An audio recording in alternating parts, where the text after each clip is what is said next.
right, here we are. New Joe Dart base. Little poke in there. Little kind of tear through there. So FedEx, as normal, not the most fragile in how they handle boxes. So hopefully everything's cool. And we'll give it a look.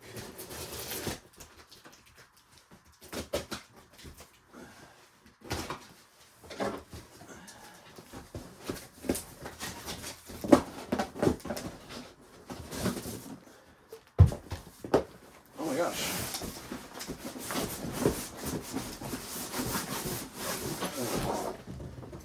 I said, oh my gosh, because this gig bag is quite padded compared to what I was expecting. I was just expecting like a loose bag with no padding, but it feels like it's super padded. We got this stuff we're not supposed to eat. Ooh, some tools for adjusting. I think that's all that's in there. Yeah. We'll keep the tools in the pocket for now and dig in.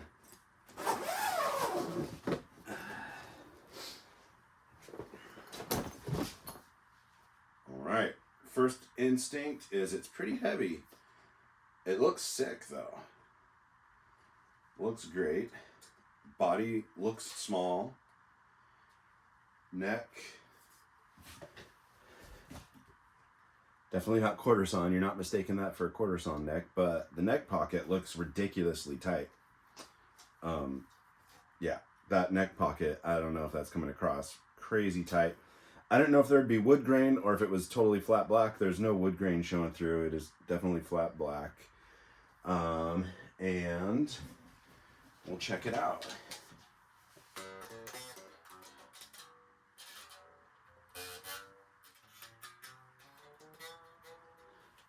I need a tuner. I meant to grab my tuner first. I'm going to plug it in and tune it up, and then we'll plug it into an amp. Luckily, my tuner is on the ground just out of shot. So give me 15 seconds to tune it up. I can see it from here.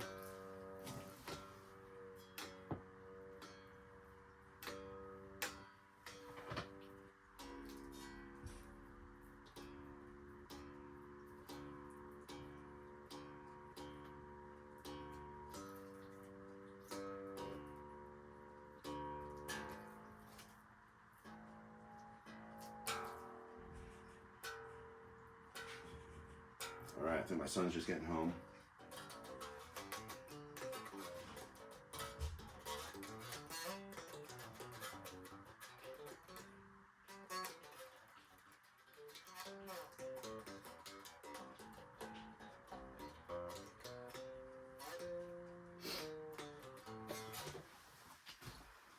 So, I'm doing an unboxing video. I'm videoing myself. And,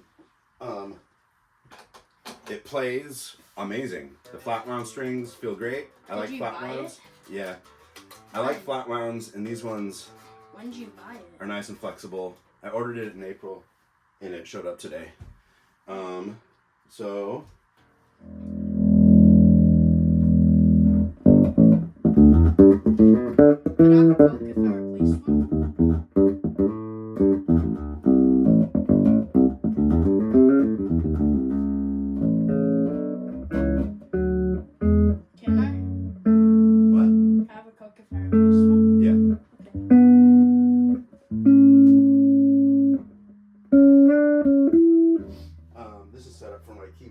it's not set up for bass. So it's actually kind of a little too loud.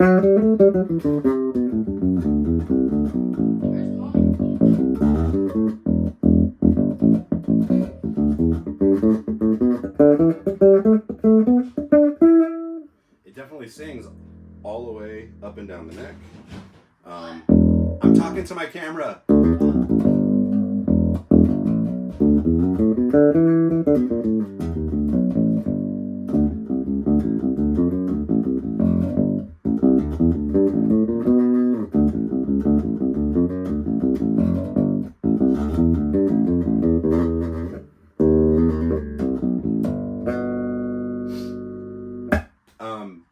first instinct is it's like crazy good for the price.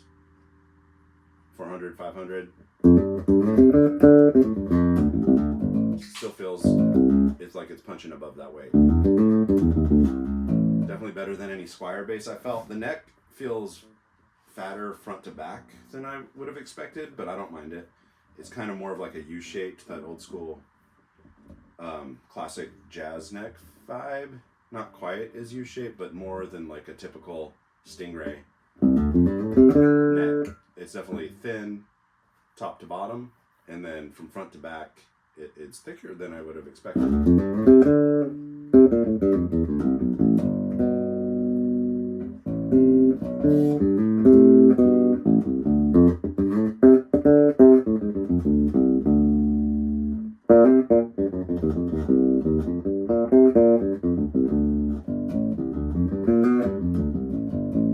Yeah, I'm picturing Jack saying, like, blaming the bass is not versatile, you're not versatile. I just got like crazy different tones just by moving my plucking hand towards the bridge or away from it.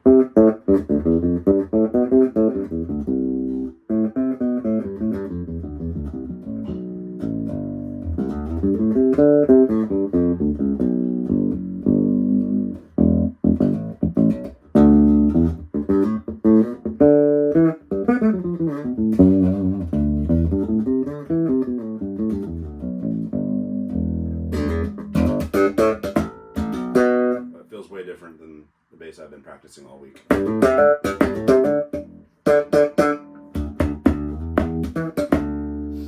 This farting out is my amp. It's not the best.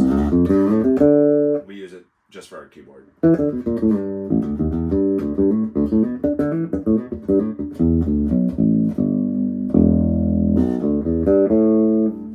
So it feels balanced, nice. I don't have it on a strap yet, but it's definitely not going to neck dive, I don't think. I'm like holding it here and it's not pulling at all, and I'm balancing it right there at the neck joint. So balance is nice. Will I keep it? We'll find out. I'll use it on some gigs. Whether you like it or not, it's definitely worth the money. It feels great. And if you do like it, I could see upgrading the tuners and the bridge, the hardware. But that's it. The gig bag, though, is probably the biggest surprise. That is way more padding. In fact, I'm kind of probably use that gig bag a lot. I could see, yeah, it feels durable.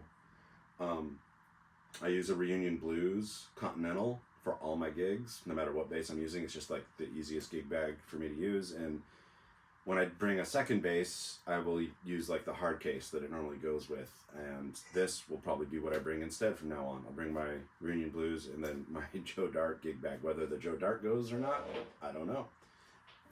Anyway.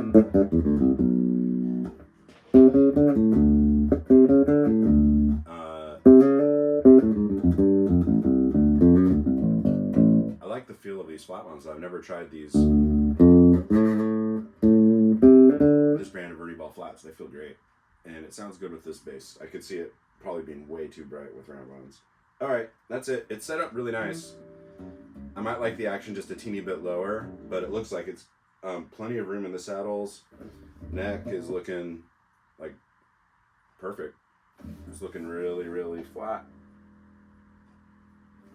The frets look great. I mean, for a bass of this price, the fretwork and the setup is worth, you know, a fair chunk of what the bass costs just to get a bass set up this way.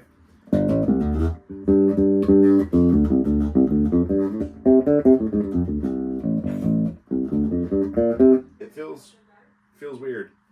I'm not used to the string spacing. It's like definitely way skinny here and way spread here. I'm used to them being more similar, so it fans out more than I think I'm used to. And now I'm looking at the pickups. The pickup seems placed low compared to the strings, or maybe the bridge is placed high. They're like, the strings cross the top part of the magnets. Don't know if you can see it. So It's not like right over the middle of the pole pieces, but it shouldn't really affect the sound too much. That's just, if you're going to be nitpicky, it is a teeny bit off. The strings line up right down the neck properly though. So maybe it's, well, either the bridge is mounted too high or the pickup's mounted too low. I'm not sure. I'm curious to see if that happens in everybody else's. But again, for the price, it's pretty dang good.